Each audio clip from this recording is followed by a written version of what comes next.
Sonia madam और एक sir हैं गुनेठा जी, उनके द्वारा जो आपको योग की बारीकियां सिखाई गई हैं वो अपने तक सीमित ना रखें, वो बच्चों तक भी पहुंचाएं उसको, और बच्चों से कहें कि अपने जीवन का एक हिस्सा उसको भी बनाए, पार्ट बनाए। जिस तरह हम आप पीटी करवाते हो तो उसी तरह एक योग को भी अपना एक हिस्सा बनाइए।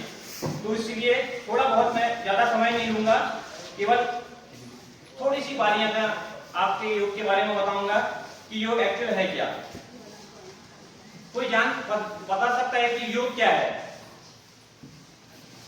योग के बारे में थोड़ा सा डेफिनेशन, थोड़ी सी परिभाषा योग की इतने दिनों में आपने सीखा या योग के बारे में इतना कुछ जानते हैं थोड़ा सा कि योग क्या है?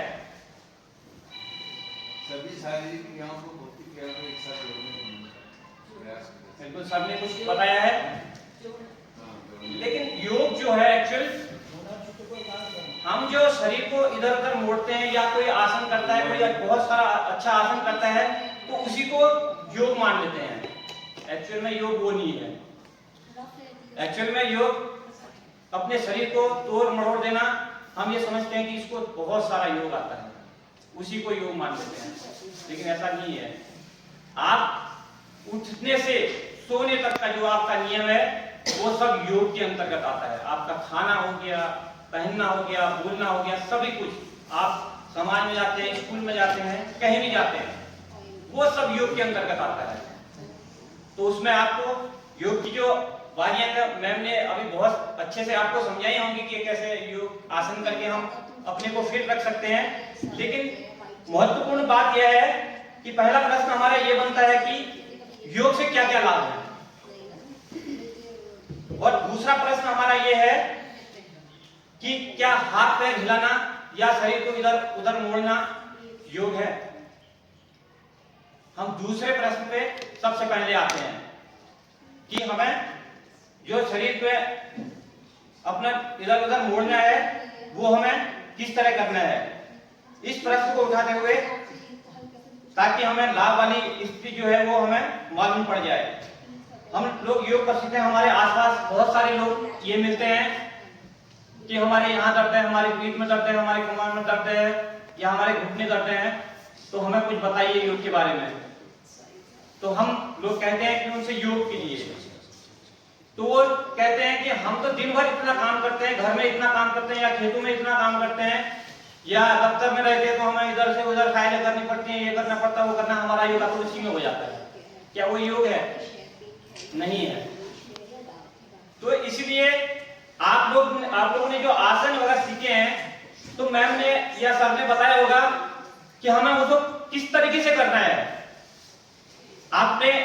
आप अपने स्कूल में भी करवाते हो, पीटी करवाते हो।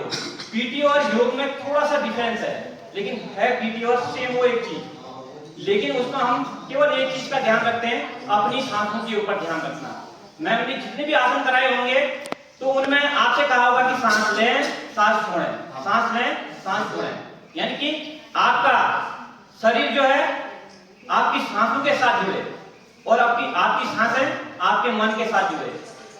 तो इसीलिए ये जो आसन वगैरह करवाए गए थे, इसीलिए जो आप व्यायाम करवाते हैं इसमें और आसन में केवल यही फर्क है, कोई ज्यादा वो नहीं है इसमें, लेकिन केवल एक ही चीज का है, योग और व्यायाम में।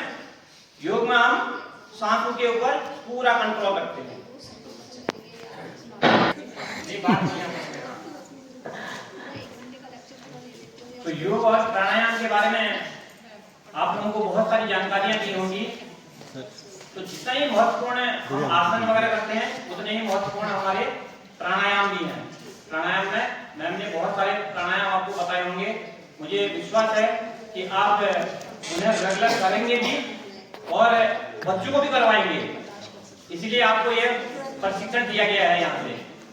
और रही बात, एक छोटी सी बात है कि आयुर्वेद में कल भी सभी लोगों ने वात पित्त कफ के बारे में बहुत सारी चर्चाएं सुनी, और आज भी जो आप परीक्षण करवा रहे हैं उसमें भी वात पित्त कफ का ही जिक्र हो रहा है कि सबको ये जिज्ञासा है कि वात पित्त कफ अगर हमें त्रिदोष समान रखने हैं तो उसके लिए हमें क्या करना चाहिए। अब ये प्रश्न बहुत उठने लगेगा कि हमारी प्रकृति ऐसी है, हमारी प्रकृति ऐसी है, हमें क्या करना चाहिए। मैं तो केवल एक चीज जानता हूं, अगर आपको अपनी प्रकृति ठीक करनी है तो आज से आप 4 नियम ले लें। अपने जीवन में इन 4 नियमों को अगर आप पालन करेंगे तो आपकी प्रकृति कोई भी हो, उससे कोई फर्क नहीं पड़ता है। मैं खुद 15-20 साल से योग कर रहा हूं, ना मुझे कभी बुखार आता है, ना कभी जुकाम आता है। जुकाम ऐसा जुकाम आता है रात को होता है और सुबह गायब रहता है। तो आप भी अगर इन 4 नियमों को अगर अपना नियम बना लें, अपने जीवन का अभिन्न अंग बना लें, तो आपको कुछ करने की जरूरत नहीं है। योग प्राणायाम तो आप करेंगे ही करेंगे, उसके साथ केवल प्रकृति ने जो हमें दिया है, पानी मुफ्त में दिया है, उसी के ऊपर है। आपको पहला जो नियम है, खाने के 1 घंटे बाद पानी पीना। अब इसमें से कितने ऐसे होंगे जो खाते ही पानी पीते हैं? ईमानदारी से आप बताइए, हाथ खड़ा कीजिए, खाते समय कितने लोग पानी पीते हैं? अच्छी खासी संख्या है। खाने के तुरंत बाद आप कभी भी पानी ना पिए। पहला नियम आप ये रख के रखना। आप कहेंगे कि पानी क्यों नहीं पिए, प्यास लगी रहती है, बगैर पानी पिए तो हमारा होता ही नहीं है। तो आप अगर पानी पीते हैं, हम खाना खाते हैं, वो जठराग्नि में चला गया, अब वहां अग्नि प्रज्वलित होती है, तो आपने ऊपर से ठंडा पानी पिया, तो आग और पानी का कोई मेल नहीं होता है। आपने गर्म वहां खाना खाया, खाना पच रहा है, और उसके बाद आपने ठंडा पानी पी लिया। सर गर्म पानी पी सकते हैं? बिल्कुल पी सकते हैं, गर्म पानी बिल्कुल पी सकते हैं। वो भी इतना नहीं पी सकते हैं कि भरपेट पानी पिए। तो आप ये अपने जीवन का एक नियम बना लें कि मुझे खाने के तुरंत बाद पानी नहीं पीना है। तो आपका अगर आपने खाना खाया है और ठंडा पानी पिया ऊपर से, तो अग्नि आपकी बुझ जाएगी, खाना पचेगा नहीं आपका, खाना फिर सड़ेगा। अगर खाना सड़ेगा तो कितनी सारी बीमारियां होंगी, ये आप खुद जान सकते हैं। दूसरा नियम है, पानी हमेशा घूट-घूट कर पीना, कभी घट-घट करके पानी कभी मत पीना। अगर हम अपने आसपास अगर पक्षियों को या जानवरों को देखना शुरू करें, उनसे भी सीख सकते हैं कि कैसे पक्षी चोंच-चोंच भर के पानी पीते हैं। वो उनको कोई बीमारी नहीं रहती है। या पशु को देख लीजिए, बिल्ली को देख लीजिए, कुत्ते को देख लीजिए, चाट-चाट के पानी पीते हैं वो लोग। लेकिन हम इंसान हैं, हमें इतनी अकल होने के बाद भी हम बिल्कुल घट-घट करके पानी पीते हैं। दूसरा नियम आप ये बना लें कि मैं आज से कभी भी पानी घट-घट करके नहीं पीऊंगा, घुट-घुट करके आपको पानी पीना है, ताकि आपका जो सलाइवा है वो पानी के साथ अंदर जाए। और तीसरा नियम है, ठंडा पानी कभी ना पीना। आप गर्मियों में आप सभी लोग कोल्ड ड्रिंक या फ्रिज का पानी यूज करते हैं, लेकिन आज से आप ये नियम ले लें कि मैं ठंडा पानी आज से नहीं पीऊंगा।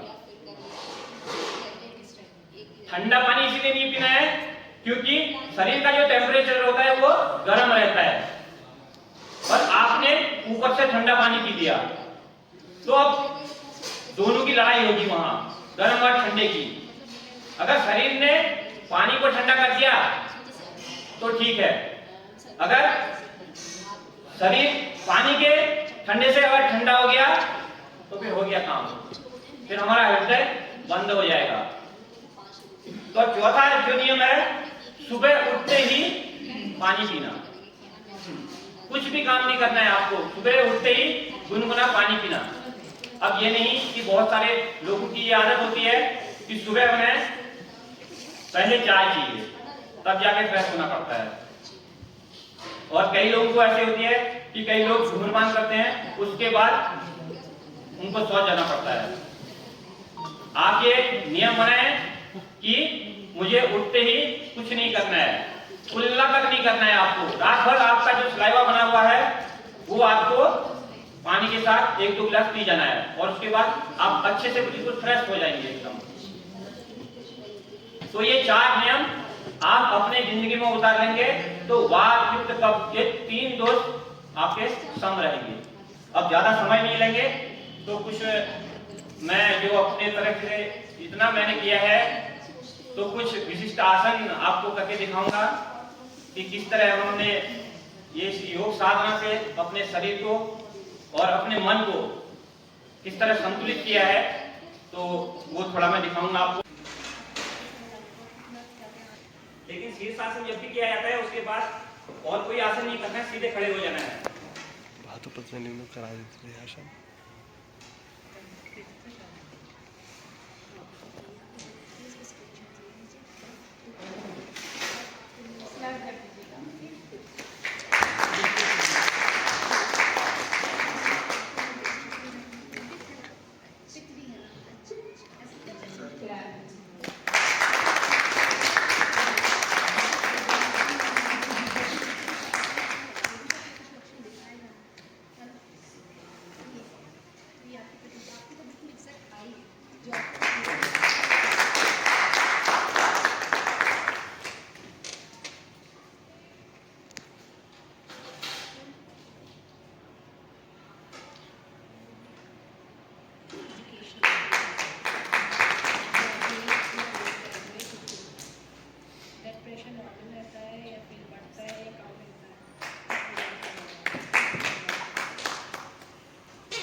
मैम ने अभी ताड़ासन भी बताया होगा आपने। आप सुबह अगर पानी पीते हैं तो उसके बाद ये आसन करिए, आपका पेट एकदम साफ रहेगा। मैं ताड़ासन इसलिए कर रहा हूँ क्योंकि मैंने अभी शीर्षासन किया हुआ है, मेरा ब्लड जो है उल्टा हो चुका था।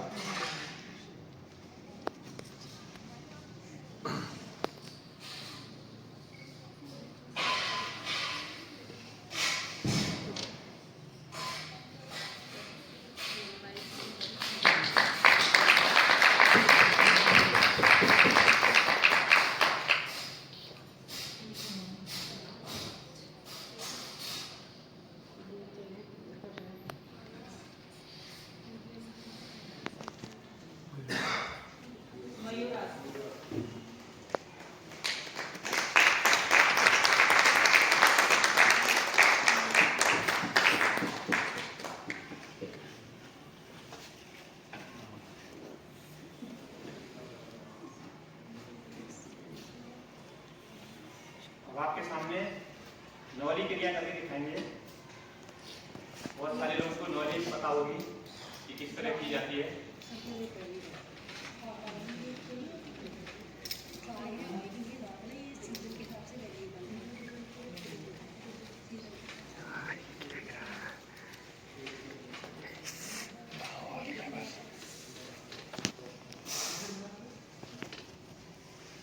उससे पहले बाह्य प्राणायाम किए जाते हैं नौली क्रिया करने से पहले, ताकि सांस का और शरीर का संतुलन बना रहे।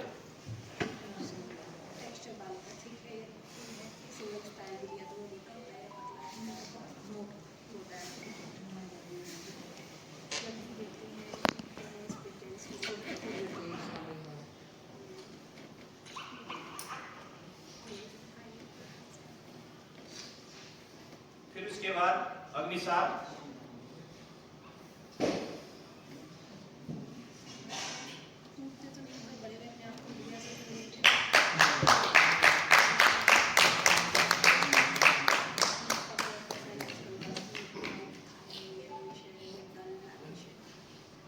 इन सबको करने के बाद नौली क्रिया। अब हमें सारी आंतों को एक जगह इकट्ठा करना पड़ता है और उनको फिर गोल घुमाना पड़ता है।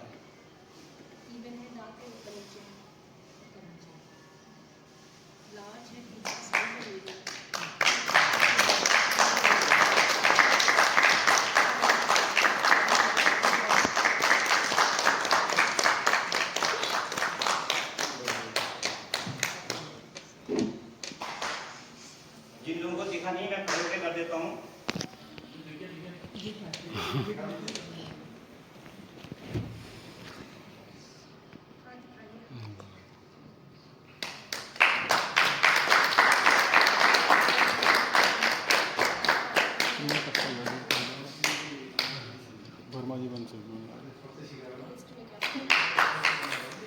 ये सब सांस और शरीर का संतुलन है। आपका मन, आपकी सांसें, आपका शरीर, पूरा जब तक एकाग्र नहीं होगा तब तक हम ये चीजें नहीं कर सकते हैं। वो आपको मैंने बताया था कि शरीर का, सांसों का और मन का संतुलन योग के लिए बहुत जरूरी है। आप अगर स्कूल भी जाते हैं, आपका मन अगर इधर होगा तो आपका मन बिल्कुल नहीं लगेगा वहाँ। या तो बच्चों पे गुस्सा निकालेंगे या फिर घर में आके आपका गुस्सा निकलेगा। तो इसलिए योग से जुड़ना अत्यंत आवश्यक है। जब अब आप प्रशिक्षण 3 दिन का लिया है यहाँ से, तो आप ये सीख के जाएंगे कि मैं अपने जीवन में आज के बाद योग जरूर करूंगा। एक हिस्सा बनाइए उसको, योग को। कोई कहता है मेरे पास समय नहीं है, समय तो निकालना पड़ता है। जो बोलता है कि समय नहीं है वो सबसे बड़ा झूठ बोलता है। किसके पास समय नहीं है? 24 घंटे हैं। 24 घंटे में तो क्या कितना हम इतने बिजी लाइफ हैं कि हम अपने लिए 15-20 मिनट या आधा घंटा नहीं निकाल पा रहे हैं। ये तो बिल्कुल झूठ बोलने वाली बात है कि मेरे पास समय नहीं है। उसके लिए कुछ तो अपना करना ही पड़ेगा हमें। अगर हमारा शरीर स्वस्थ है तभी जाके सब कुछ है। हम इतने सारे दौलत जोड़ के जाते हैं, किसके लिए जोड़ के जा रहे हैं? किसके लिए जोड़ के जा रहे हैं? एक डॉक्टर के लिए जोड़ के जा रहे हैं। कल के दिन बीमार होना है हमें, तो उस पहले ही हमें ये कर देना है कि हम बीमार ना रहें। अगर आपका बच्चा काबिल है, आपके पास बहुत सारी दौलत छोड़ के जाने हैं उसके लिए, तब फिर वो उस दौलत को निकाल ही देगा। अगर काबिल नहीं है, काबिल है तो आपके पास कुछ भी नहीं है